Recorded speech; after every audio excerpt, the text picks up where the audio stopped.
आज के इस वीडियो लेक्चर में जो क्वेश्चन हम लोग सॉल्व करने जा रहे हैं वो 9th क्लास के चैप्टर लाइन्स एंड एंगल्स से है। छोटा सा क्वेश्चन है लेकिन बहुत इंपॉर्टेंट है। इस क्वेश्चन में देखिए हम लोगों को यहाँ पर एक फिगर दे रखी है और इस फिगर में कुछ एंगल्स हम लोगों को मेंशन किए हुए हैं। देखिए ये वाला जो एंगल है इसका मेजरमेंट दे रखा है ए, इस एंगल का मेजरमेंट दिया है हम लोगों को बी, इस एंगल का मेजरमेंट दे रखा है सी, जबकि इस एंगल का मेजरमेंट है डी। तब हम लोगों को प्रूव करना है कि इस एंगल प्लस इस एंगल और इस एंगल, इन तीनों एंगल्स के मेजरमेंट्स का सम किसके इक्वल होता है, डी के इक्वल होता है। यानी कि A plus B plus C equal to D, ऐसा हम लोगों को प्रूव करना है।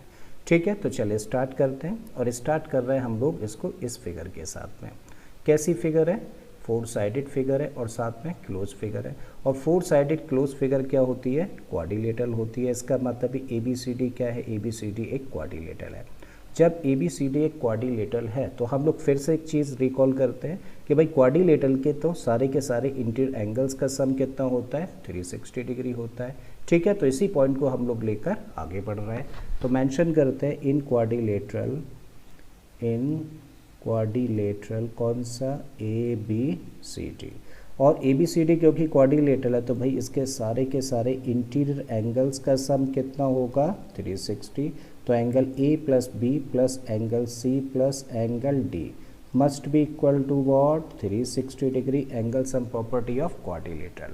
अब देखिए यहाँ पे क्या मेंशन है? एंगल ए, और एंगल ए ये वाला एंगल है और इसका तो मेज़रमेंट देखिए हम लोगों को दिया है ना, कितना? ए। तो यहाँ पे हम लोग क्या रख सकते हैं? ए रख सकते हैं। बिल्कुल इसी तरीके से एंगल बी का मेज़रमेंट दे रखा है बी, तो यहाँ हम लोगों ने रखा बी। इसी तरीके से एंगल सी का मेज़रमेंट हम लोगों को सी दिया है, रख दिया।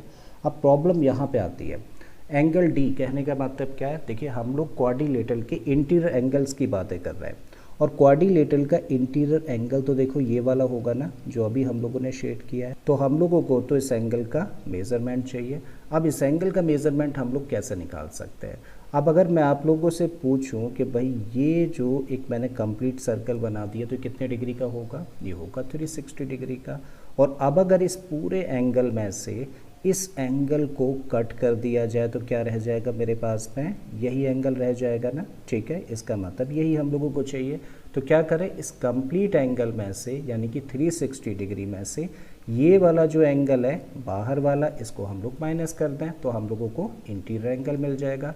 तो हम लोग इसके प्लेस पे क्या रख सकते हैं? एंगल डी के प्लेस पर इसकी जगह पर रखा जा सकता है 360 degree minus angle D and this equal to what? 360 degree. अब देखो इक्वल के इधर उधर कभी भी सेम साइन के नंबर्स होते हैं तो वो आपस में कैंसिल हो जाते हैं। तो इस 360 से 360 डिग्री कैंसिल हो गया।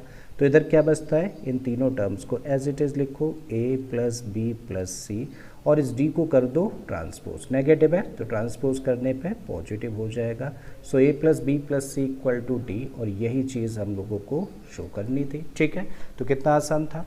तो मुझे उम्मीद है स्टूडेंट्स कि आप लोगों को ये क्वेश्चन अच्छे से समझ आ गया होगा। अगर ऐसा है तो प्लीज़ वीडियो को लाइक कर दें, चैनल को सब्सक्राइब कर लें और बाकी के इसी तरीके के इंटरेस्टिंग क्वेश्चंस को देखने के लिए प्लेलिस्ट में चले जाइए।